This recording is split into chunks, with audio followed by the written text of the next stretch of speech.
যিনি আদি অনাদি, তার আগেও কেউ ছিল না, তার পরেও কেউ থাকবে না। অর্থেষু অবিজ্ঞ স্বরাট, যেই ভগবানকে আজ পর্যন্ত কেউ বুঝতে পারেনি। ভগবান কি, ভগবান কেমন, আজ পর্যন্ত সেটা কেউ বুঝতে পারেনি। তেনে ব্রহ্ম হৃদয় আদি কবে মুহ্যন্তি যৎ সূরয়, আদি কবি ব্রহ্মাও আজ পর্যন্ত বুঝতে পারেনি যে সেই ভগবান কেমন।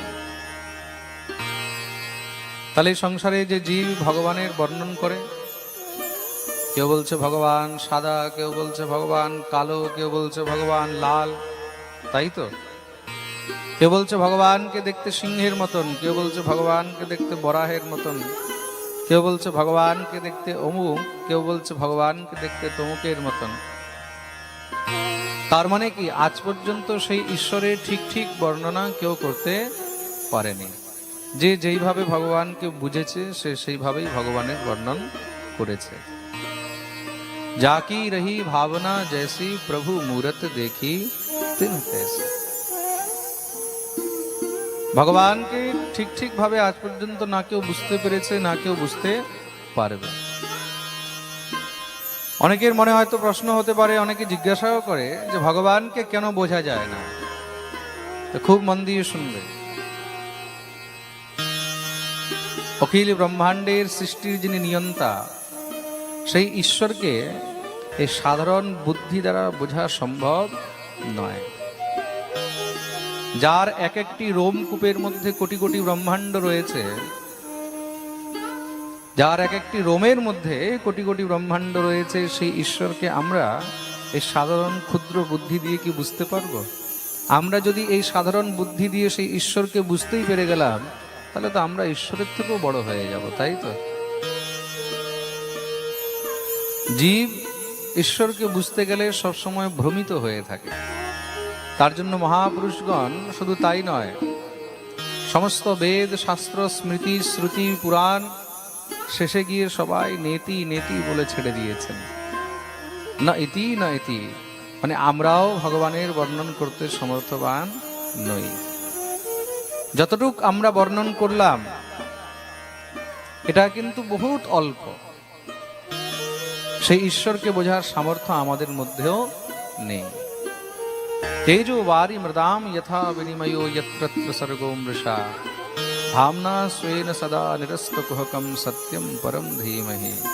সেই ভগবানকে বুঝতে গেলে জীব এতটাই ভ্রমিত হয়ে যায়। সেইভাবে রাস্তা দিয়ে চলতে চলতে অনেক সময় দেখবে রাস্তার মধ্যে সূর্যের আলো পড়লে দূর থেকে মনে হয় বোধহয় জায়গাটা ভিজে রয়েছে, জল পড়ে রয়েছে, কিন্তু যখন কাছে যাবে সেখানে গিয়ে দেখবে যে আসলে কিছুই নেই, একদম শুকনো। এটা কি? এটা হলো মতির ভ্রম। হ্যাঁ, এটাকে মরুভূমির মরীচিকা বলা হয়। খুব মন দিয়ে শুনবে। তদ্রূপ এই সংসার যতই চেষ্টা করুক ঈশ্বরকে বোঝার, আজ পর্যন্ত না কেউ বুঝতে পেরেছে, না কেউ বুঝতে পারবে।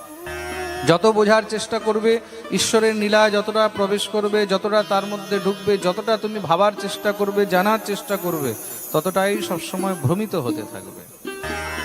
তার জন্য ঈশ্বরকে নিয়ে, ঈশ্বরের লীলাকে নিয়ে বেশি ঘাটাঘাটি করতে নেই।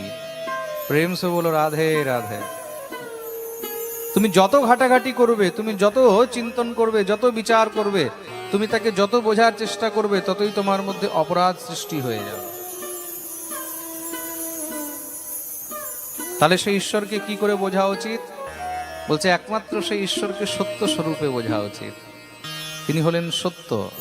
যেখানে সত্য আছে সেখানেই ঈশ্বর আছেন। সত্যম পরম ধীমহি। বলিয়ে সত্য স্বরূপ ভগবান। খুব মন দিয়ে শুনুন। শাস্ত্রের মধ্যে কিন্তু প্রণামের বিধিও লেখা রয়েছে। প্রণাম কাকে করা উচিত, কাকে করা উচিত নয়। শাস্ত্র বলছে পাখণ্ডম পতিতম ব্রাত্যম মহাপাতকিনম শঠম সোপানত কৃতঘ্নম চ মন্ত্রোচ্চার কৃতম রিপুম ভুঞ্জানম অশুচিমন্তম ধাবন্তম নাস্তিকম তথা বমন্তম জম্ভমাণম চ কুর্বন্তম দন্ত ধাবনম। খুব মন দিয়ে শুনবে, প্রণাম কাকে করা উচিত আর কাকে করা উচিত নয়। অভিবাদ্য দ্বিজো মোহাদ অহোরাত্রেণ শুদ্ধ্যতি, জপ যজ্ঞ জলস্থম চ সমিত পুষ্প কৃশান্তিলান, উদপাত্রার্থ ভীক্ষম চ বহন্তম নাভিবাদয়ে। ব্যাঘ্রপাদ স্মৃতির মধ্যে প্রণামের নিয়ম বলা রয়েছে। পাখণ্ডী, পতিত, সংস্কার ভ্রষ্ট, পাগল, নক্ষত্রজীবী, পাপী, শঠ, ধূর্ত, কেউ দৌড়াচ্ছে সেই সময়, কেউ অপবিত্র রয়েছে সেই সময়, কেউ মাথায় বা গায়ের মধ্যে তেল মাখছে সেই সময়, কেউ মন্ত্র জপ করছে সেই সময়, কেউ ঝগড়া করছে সেই সময়, কেউ রেগে রয়েছে, ক্রোধে রয়েছে সেই অবস্থায়, কেউ বমি করছে সেই অবস্থায়, কেউ জলের মধ্যে দাঁড়িয়ে রয়েছে বা স্নান করছে সেই অবস্থায়, কেউ দন্ত ধাবন করছে মানে দাঁত মাজছে সেই অবস্থায় যদি কেউ রয়েছে তাদেরকে প্রণাম করতে নেই। খুব মন দিয়ে শুনবে। কেউ খাবার খাচ্ছে, কেউ প্রসাদ পাচ্ছে সেই সময় তাকে প্রণাম করতে নেই। কেউ দৌড়াচ্ছে, সেই দৌড়ানো অবস্থায় যদি গুরুজন হয় তাহলে তাকেও প্রণাম করতে নেই। খুব মন দিয়ে শুনবে, কিন্তু শাস্ত্রের এই বাণীগুলো খুব মন দিয়ে শুনতে হবে। তুমি জুতো পরে আছো, জুতো পরে কাউকে প্রণাম করতে নেই। খুব মন দিয়ে শুনবে। কিন্তু কেউ ভিক্ষা করছে সে অবস্থায় তাকে প্রণাম করতে নেই। আর কেউ ঘুমিয়ে রয়েছে, কেউ শুয়ে রয়েছে সেই অবস্থায় তাকে প্রণাম করতে নেই। কেউ শ্রাদ্ধ করছে বা তর্পণ করছে সেই অবস্থাতেও তাকে প্রণাম করতে নেই।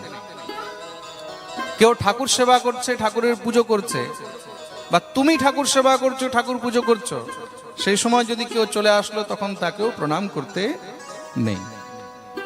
আর কি, তুমি যজ্ঞের মধ্যে বসে রয়েছো, যজ্ঞ করছো, বা অন্য কেউ যজ্ঞ করছে সেই অবস্থায় তুমিও উঠে প্রণাম করবে না, বা কেউ যদি যজ্ঞে বসে রয়েছে তখন সে গুরুজন হলেও তাকেও প্রণাম করতে নেই। এগুলো প্রণামের নিয়ম বলা হয়েছে। কাকে কাকে প্রণাম করতে নেই, কেন? এইসব অবস্থায় এইসব মানুষকে প্রণাম করলে তার কোনো ফল পাওয়া যায় না।